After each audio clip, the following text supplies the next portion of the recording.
Hi, and welcome to the first show of a new show called 5G Watch. This is your co-host, Hope. And this is Tavon. And we are bringing the show to you on a weekly basis. The purpose of this show is to look at all of the different articles that's going on in the news, in current news, and also the ones from the past, to bring out the dangers of 5G, cell phone tower radiation, and different studies around that's related to 5G. This is to help inform the public, and we will be covering at least one story each show so that people can get a better idea as to what's been going on in the news, especially because it seems like a lot of this news has been censored. So we want to make sure that we have a library or an archive of different news stories for people to reference when they're doing their own studies on the safety of 5G. And this show is put on by our channel Real Speaks. We do have websites that are associated with it, and we would like to ask for your support by purchasing some of our products. We do create products for EMF protection. You can see those from the links below. We have cell phone shields and sleeping pods and different types of EMF protection products that we make by hand in Morocco, and we ship worldwide. So with that said, let's go ahead and move to our first story. This site is the Environmental Health Trust, and the story is California School District turns off radiation from school cell tower after fourth student develops cancer. Now, this is a story that came out early in the year, March 2018, early last year. Sprint has turned off the transmissions from the tower, and there are links to that particular earlier, citation of the article. But 4 students and 3 teachers at Weston have been diagnosed with different forms of cancer since 2016. In addition, 2 preschool-age children living near the school have been treated for a malignant tumor and leukemia. And a Modesto family says a 22-year-old former student of Weston underwent surgery last year for a brain tumor. Ripton, California School District officially asked Sprint, the wireless company, to remove the cell tower from the elementary school after 4 students and 3 staff developed cancers. As of March 28, 2019, the antennas have been turned off. Families have been calling for the removal of a cell phone tower at Western Elementary School since 2017, when several students and staff developed cancers. Now that yet another student has developed cancer in 2019, parents demanded the tower be removed. The March 2019 school board meeting was packed in opposition to the cell tower, and the meeting was widely covered by press. Parents stated that they are holding the school board accountable.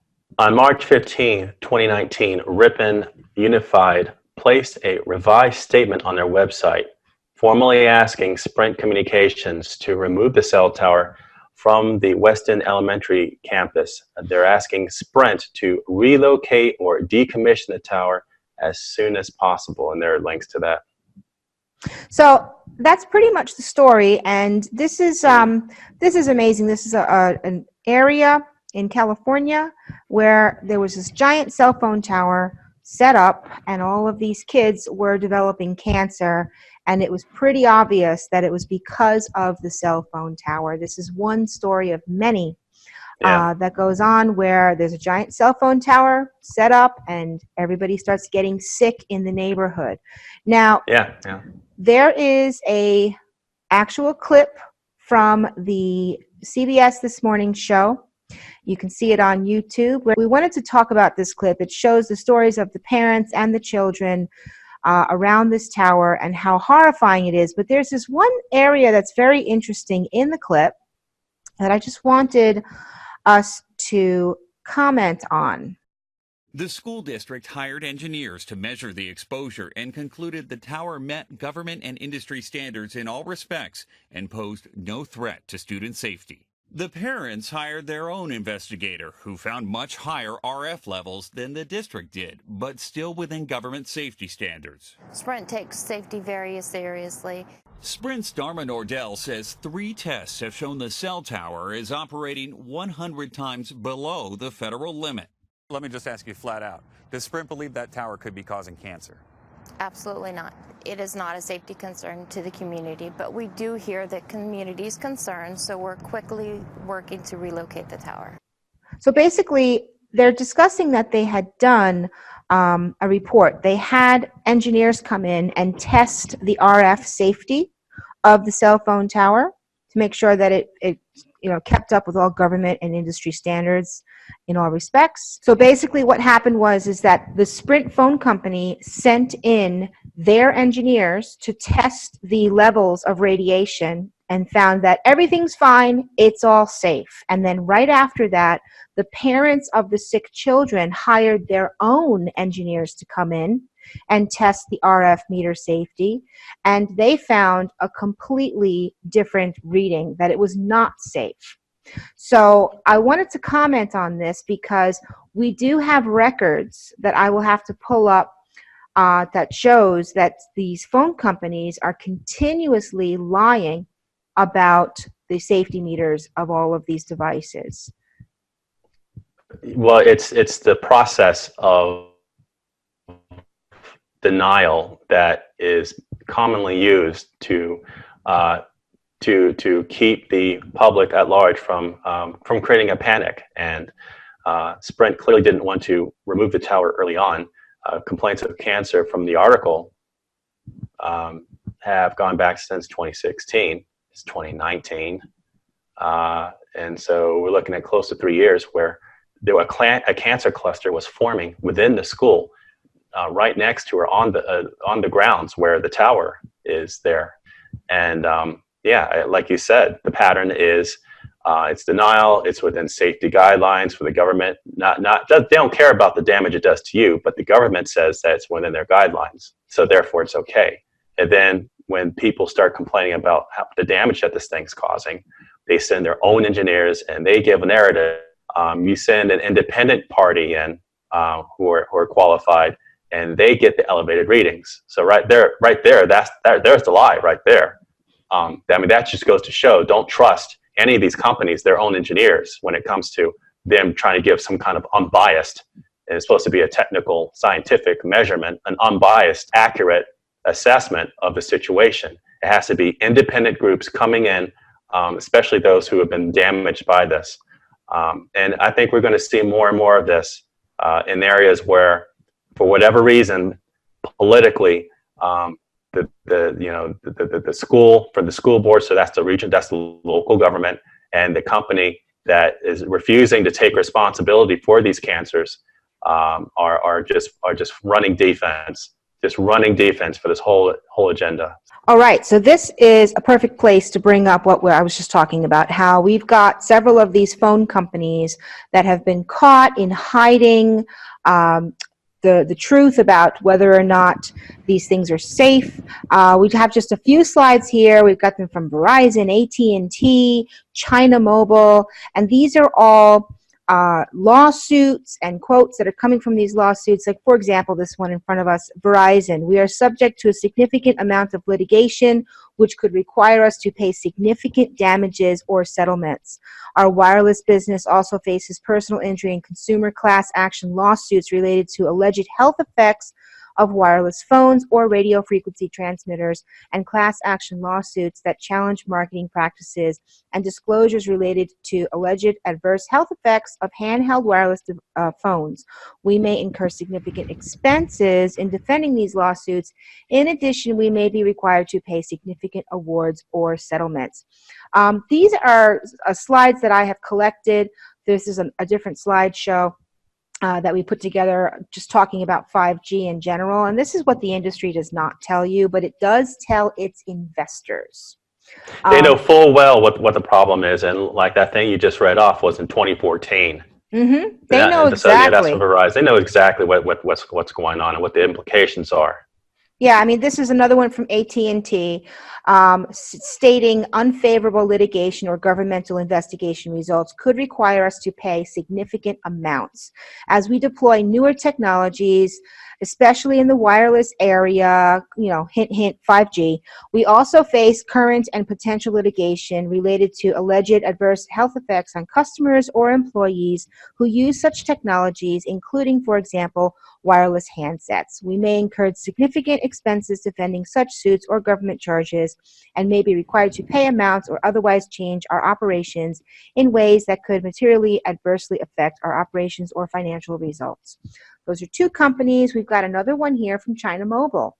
Yeah, so this is from China Mobile Limited, and it looks like it was sent out in 2014. Quote, actual or perceived health risks associated with the use of mobile devices could materially impair our ability to retain and attract customers, reduce wireless telecommunications usage, or result in litigation. We cannot be certain that future studies, irrespective of their relative reliability or trustworthiness, will not impute a link between electromagnetic fields and adverse health effects. See, I mean, at least in this study, they cite that kind of relationship might be put together in the future. Research into these issues is ongoing by government agencies, international health organizations, and other scientific bodies in order to develop a better scientific understanding and public awareness of these issues. Yeah, there's actually a lot of these. We're not going to read through all of them. Here's one from Microsoft telling their investors that they know of the dangers. Here's one from T-Mobile saying that they know the dangers. Nokia as well. If you want, you can go ahead and pause the screen and read through these. Here's a ruling from the Supreme Court of Italy talking about how people are getting brain tumors that are caused by the cell phone use and cell towers. Lloyd's of London. This is a special environmental liability insurance policy is needed to cover electromagnetic radiation. Right? Then we have insurance that protects the phone, but not the person, because the insurance company knows that, having to be liable for or accountable to the people that it's harming is too expensive.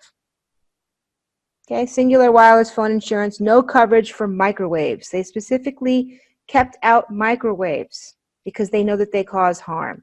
So these are from their policies themselves, that they know what's going on. And again, we'll just round this off by heading back to the actual story. And we want to make sure that we follow up, because after these kids got sick from cancer and they had these meetings and all the parents protested, they did manage to get Sprint to agree to shut down the towers.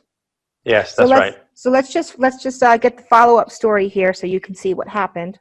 All right, so turned off. Sprint shuts down a cell tower at Ripon School over parents' cancer concerns. So in Ripon, California, United School District is working with Sprint to remove a cellular tower near Western Elementary after 4 students were diagnosed with cancer and parents voiced their concerns. Sprint has turned off a cell phone tower at Ripon Elementary School that parents suspect was the cause of cancer among students and teachers. Ripon University School District said the tower at Western Elementary School was disconnected Wednesday, and Sprint is working on relocating the cell site. I mean, why did they put it up in the first place? Next to an elementary school? I mean, what a recipe for disaster. Well, no parent wants to find out that their school's a cancer cluster. Oh my God.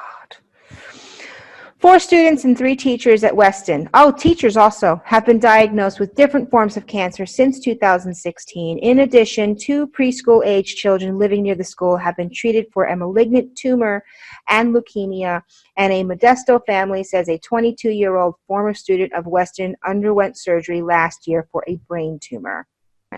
Monica Ferrulli is one of the Ripon parents who spent 2 years urging the school district to remove the cell tower from campus.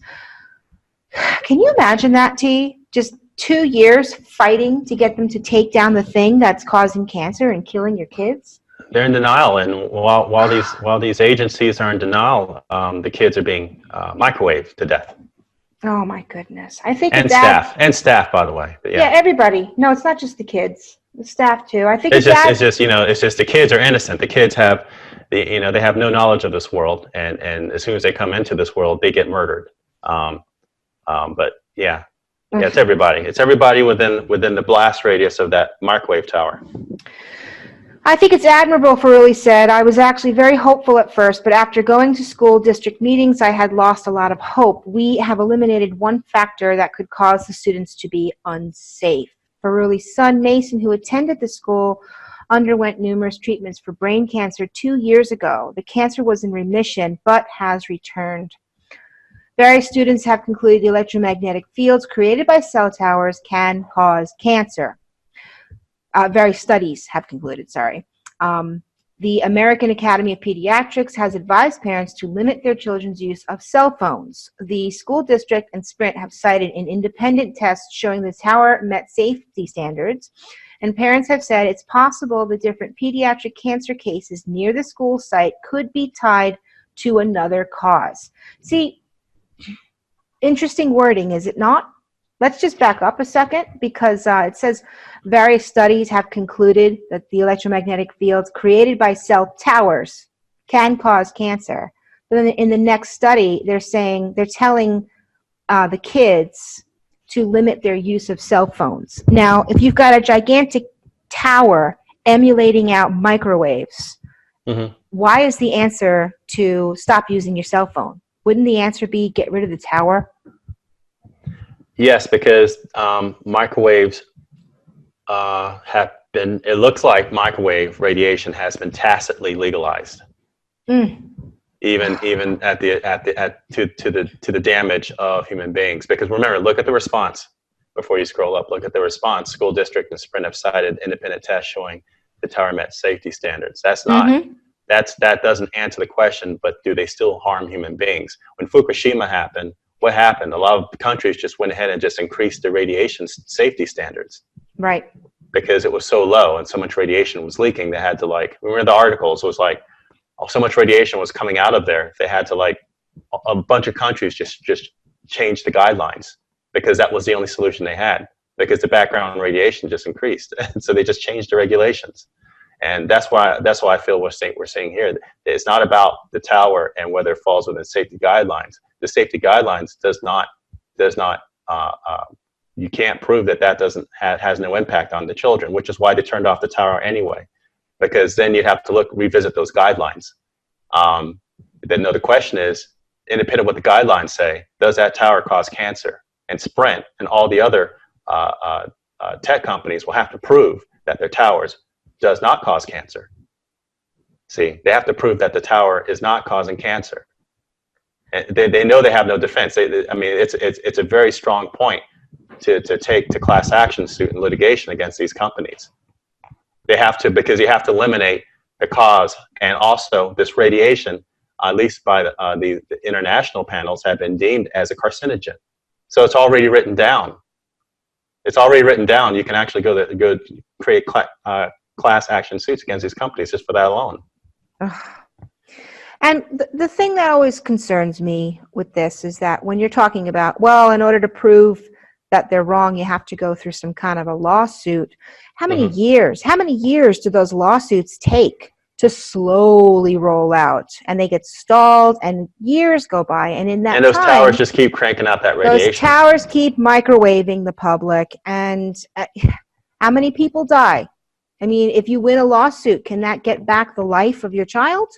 You know, I mean, this is, it's very upsetting and concerning. So we will, I'm glad they turned that tower off. This is one of the important stories to cover in our series here of 5G Watch, but we never want to leave people with just a bunch of bad news and a lot of fear. Right. We want to make sure that people are informed that there are some really bad things going on with 5G, but there are some solutions, and it's not just, oh, sign the petition. In this case though, because we sort of make fun of that a little bit, because signing a petition is not going to physically protect your body from the 5G microwaves that you're getting right now. So we have other things and other suggestions that we like to make in order to help people to protect themselves from this. But Yes, in yeah. this case, a bunch of parents did get together and fought for 2 years in order to get the cell phone tower taken down. So, God bless those parents. I mean, amen. yeah. Absolutely. I mean, thank you to those parents, those brave parents who went there and fought for this for 2 years. It must have been probably the worst 2 years of their life. Hard, grueling fights, getting stonewalled by these giant companies that know that they're doing wrong and just look at it as a financial math equation, that it's more expensive to take down the towers than it is to just pay off the lawsuits, something like that. So, yeah. So what are the solutions, T? Let's talk about those. Well, I mean, what we're looking at is the whole thing is going to be a multi-pronged type of attack because between the petitioning and the groups coming together to create class action lawsuits and obviously the writing to your congressman or mayor or governor, senator, there's also real on the ground precautions that have to be taken. One, again, like what the studies are saying, I would strongly advise against having your kids with cell phones in general, because again, anything dealing with this microwave radiation, with the environment that's we're being inundated in microwave fields, it's like you really can't, you're trying to limit the exposure. There are things you can do around your home to create a buffer protection around your house, so that while you're in your home, you're not being hit by these fields from all these towers that are being erected in your neighborhood. One of the things there's a couple of things you can do around your home. One is something called a microwave or RF shielding paint that's readily available. And if you can't find it, you can make it yourself. But basically, this paint has particulates in the paint that absorb the microwave radiation. And so you can paint the essential rooms in your home that is the most lived in, so like the living room, the bedrooms, with this paint. Create and then like a safe haven, right, inside your house. Yeah, a safe haven. So then of course you can repaint. It's a dark color, so you're going to have to repaint several layers of whatever cream colored room you had. After that paint, that is a very effective way of shielding that area, those areas in your home. Obviously, you have to be aware if you have a Wi-Fi set up like you do to get like we do to get your internet because you live out remotely. You have to think about that when you put in your shielding paint because that will cut off wherever the direction of the reception is. Other things to consider also is make sure you have screen mesh around your windows to block out any radiation coming in. There's lots of videos and things online that will show the amount. You can get yourself an RF meter. They're about $300 or $400, and you can look at the emission coming through your windows before having the metal screen sheet, metal screens up on your windows. I know most people probably already have metal screens, so it's like, why are you talking about this? But there are a lot. You'd be surprised how many homes in the world and in the United States, they do not have metal screens in their windows. But having those up, that will dramatically cut any external radiation coming from cell phone towers and other RF sources. Also look at getting an EMI filter, and we're probably going to talk about this as solutions over our 5G watch, because we want to hammer it home that these are 3 basic solutions and they're affordable. But EMI filters to plug into either the breaker box or within the actual power outlets in your different rooms of your house is another effective way of cutting out the dirty electricity that also comes into your house, because a lot of this dirty electricity, these spikes that are riding the 50 or 60 hertz AC signal, AC power line, are coming from the RF emissions. They have a habit of riding the power line. The power lines act as an antenna with these high frequency fields. So having an EMI filter is another effective way of cutting out that radiation in your home. So there's 3 solutions right there that's affordable that you can do to dramatically cut down those emissions when you're living in your home and when your kids come home from school and you come home from work. And I want to throw 2 more solutions on top of those 3. The one solution, an additional one, is to detox your body from heavy metals. And the reason why this is important is because for me, I think of it this way. What happens when you put metal inside of a microwave? it doesn't react very well, right? So there's all kinds of heavy metals inside of our bodies from the different things that they're spraying in the air. There's different stuff that's in the water, it's in the food. So we have an accumulation of heavy metals in our bodies, and that turns our body into a gigantic antenna that the radio, the microwaves from these towers, it just absorbs right into those, into our bodies. So by getting the metal out, that can help to lessen the effect of what happens there. It makes you less of an antenna or a target or a magnet almost for these radio waves. So that's another good thing to do. And last, but of course not least, is to consider using orgone energy products around your house, around your body, and just as part of your lifestyle. Orgone energy has been scientifically proven to not block, but to transform the bad energy coming from the EMFs or 5G, and it transforms that energy into healthy, beneficial energy for your body. This can be seen scientifically and measured scientifically through such things as the Reich blood test, the growth in plants, seedling germination, and there's a few other studies that we have put together in other videos showing the scientific evidence as to how it transforms the energy and how orgone devices work. And that's one of the things that we do in order to, earn a living, is we create orgone devices by hand, and we make them here in Morocco, and we ship them all over the world. And we always have special offers. We have sleeping pods to help you sleep at night. We have pyramids to use and grid your property to create a shield and a grid around your entire property to protect against 5G and EMFs. And we also have charge plates and jewelry as well, pendants and bracelets. And our latest item is phone shields to put right on your cell phones, on your laptops, and also on your Wi-Fi router to help to neutralize that bad energy coming from your Wi-Fi and to turn it into beneficial energy for the human body. So with that said, we always have links below. We hope that you've enjoyed our first edition here of 5G Watch, and we'll be coming to you next week with another important story to add to the collection. So until then, everybody, take care. Take care, everyone.